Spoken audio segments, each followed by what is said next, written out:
ሰላም፣ ይህ ንቃት ሚዲያ ነው። ዛሬ ወንዶችንና ወንዶችን ብቻ የሚመለከት ሐሳብን ይዤ መጥቻለሁ። አንድ ወንድ ራሱን ተንከባከበ ማለት እንደ ሴት ሆነ ማለት አይደለም። እስኪ ለምሳሌ አንተ በአእምሮ ሁለት ሰዎችን ሳል። የመጀመሪያው ፊቱ የሚያስጠላና ቆዳው የተበላሸ ሲሆን፣ ሁለተኛው ደግሞ ንጹህ ማራኪና የሚያምር ገጽታ አለው። እስኪ እውነቱን እንነጋገርና ሴቶች የትኛውን የሚመርጡ ይመስላል? መልሱ ግልጽ ነው። ንጹህ ቆዳ፣ ጤናማና በራሱ የሚተማመንና የበለጠ ማራኪ እንድትሆን ያደርጋል።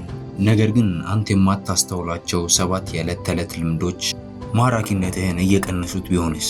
ስለዚህ በዚህ ቪዲዮ 90% የሚሆኑ ወንዶች የማያውቁትን ማራኪነታቸውን እየቀነሱ ያሉት 7 ልምዶችን ከነመፍትሄያቸው አሳያለሁ። የመጀመሪያው ፊትህን በእጅ መንካት። እስኪ በቀን ውስጥ በእጅ ስንት ነገሮችን እንደምትነካ አስብ። ስልክህን፣ የበር እጀታህን፣ ገንዘብህን እናም በጣም ብዙ ነገሮችን። ከዛም በኋላ እነዚህ ሁሉ ነገሮችን በነካህበት እጅ የራስህን ፊት ደግሞ ትነካለህ። በዚህም ምክንያት ያ ሁሉ ቆሻሻና ባክቴሪያ ወደ ፊትህ ቆዳ ቀዳዳ ውስጥ ይገባል። እናም ይሄ ደግሞ የቆዳህን ቀዳዳዎች በመድፈን ፊትህ ላይ ብጉርና የመሳሰሉ ነገሮች እንዲወጣብህ ያደርጋሉ። ስለዚህ ከዛሬ ጀምሮ ፊትህን በመንካት በምትሞክርበት ጊዜ ራስህን ለመቆጠብ ሞክር። ከዛም ይልቁንም በተደጋጋሚ እጅህን በመታጠብ የእጅህን ንጽህና ለመጠበቅ ሞክር። ይህም ደግሞ ፊት ላይ ያሉትን ብጉሮች በእጅጉ እንዲቀንሱ ያደርጋቸዋል። ሁለተኛ፣ በቂ የፀሐይ ብርሃን አለማግኘት። ስማኝ፣ ሰውነትህ የፀሐይ ብርሃን ያስፈልገዋል። ለቫይታሚን ዲ ብቻ ሳይሆን ቴስቶስትሮንህ እንዲጨምር እናም ደግሞ የጠራ ቆዳ እንዲኖርህ የፀሐይ ብርሃን በጣም አስፈላጊ ነው። ብዙ ጊዜ የፀሐይ ብርሃን የማታገኝ ከሆነና በስልክ ላይ ተተክለ የምትውል ከሆነ ፊት ላይ ያለው ቆዳ ፈዛዛና ህይወት አልባ እየመሰለ ይሄዳል። አይኖችህ እየደበዘዙ ይመጣሉ፣ ስሜትህም ይቀንሳል። እስኪ በቤትህ ውስጥ ያለውን አንድን ተክል መርጠ ያለምንም የፀሐይ ብርሃን ለ1 ወይም ለ2 ቀን አቆየው። በቂ የፀሐይ ብርሃን ባለማግኘታቸው ከለራቸው ወደ ቢጫነት እየተቀየረ ይመጣል። ቆዳህም ደግሞ ልክ እንደዚህ ነው። ብዙውን ጊዜ ከቤት ውጪ የምታሳልፍ ከሆነ ተፈጥሯዊ ቆዳ፣ ብሩህ አይኖችና ነቃ ያልክ ትሆናለህ። በተቃራኒው ደግሞ ጊዜህን በቤት ውስጥ ስልክ ላይ ብቻ የምታሳልፍ ከሆነ ፈዛዛና ደካማ ትሆናለህ። ለዚህም ደግሞ ትልቁ መፍትሄ ለሰዓታት ፀሐይ ላይ መቀመጥ አይደለም። በየቀኑ ጧት ከ15 እስከ 20 ደቂቃዎች በፀሐይ ብርሃን እንዲያገኝ ማድረግ ብቻ በቂ ነው። ሶስተኛ፣ በአንድ በኩል ብቻ ማኘክ። ምንም ነገር ስትመገብ ወይም ስተኝክ በአንድ በኩል ብቻ የምታኝክ ከሆነ ሁሌ በምታኝክበት በዛ ጉንጭ በኩል የፊትህ ጡንቻዎች እንዲዳብሩና እንዲጠነክሩ ታደርጋቸዋለህ። ይህ ደግሞ የፊትህን ቅርጽ ወደ አንድ በኩል እንዲያጋድል ታደርገዋለህ።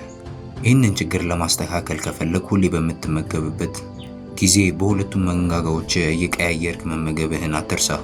ቀለል ያለም የመንጋጋ ኤክሰርሳይሶችን በመስራት ይህንን ችግር ማስተካከል ትችላለህ።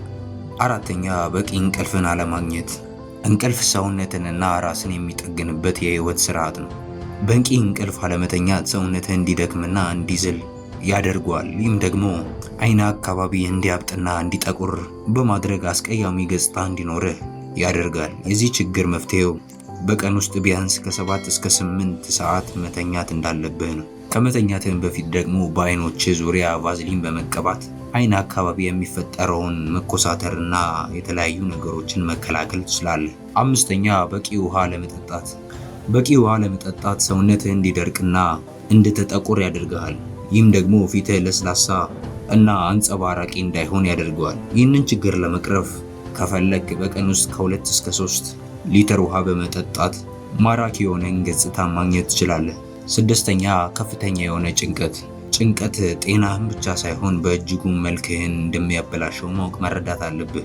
ጭንቀት በሰውነትህ ውስጥ ስብ እንዲከማችና ቆዳህም እንዲበላሽና ቴስቶስትሮንህ እንዲቀንስ ከሚያደርጉ ፋክተሮች አንዱ ነው። መፍትሄው ደግሞ ጭንቀትን ሙሉ ለሙሉ ማስወገድ አይደለም፣ ምክንያቱም ይህንን ነገር በፍጹም ማድረግ አትችልም፣ ነገር ግን መቆጣጠር ትችላለህ። ሰባተኛ፣ አመጋገብህን አስተካክል። የታሸጉ ምግቦችን መመገብህን አቁምና አሪፍ የፕሮቲን ይዘት ያላቸውን ልክ እንደ እንቁላል፣ አትክልትና ፍራፍሬዎች ያሉትን ምግቦች አዘውትረህ ተመገብ። ምክንያቱም ከውጭ ብቻ ብትጸዳ ምንም አይጠቅምህም፣ መጀመሪያ ከውስጥ መጽዳት አለብህና። ስለዚህ እነዚህን 7 መንገዶች በስትክክል የምትሄድ ከሆነ ያለምንም ጥርጥር አትራክቲቭ እና ማራኪ ወንድ ትሆናለህ። ይህ ንቃት ሚዲያ ነው። በህይወታችን ላይ ሰክሲድ እንድናደርግና እያንዳንዱ ህይወታችን ክፍል ላይ ስኬታማና ያደገ ሰው ለመሆን ከፈለግ ይህንን ቻናል ሰብስክራይብ በማድረግ የእድገት ጉዞውን እንድትጀምር አሳስብሃለሁ። ላይክ እና ሰብስክራይብ ማድረግ እንዳይረሳ። በቀጣይ ቪዲዮ እስከምንገናኝ ድረስ ቸር ሰንብቱ።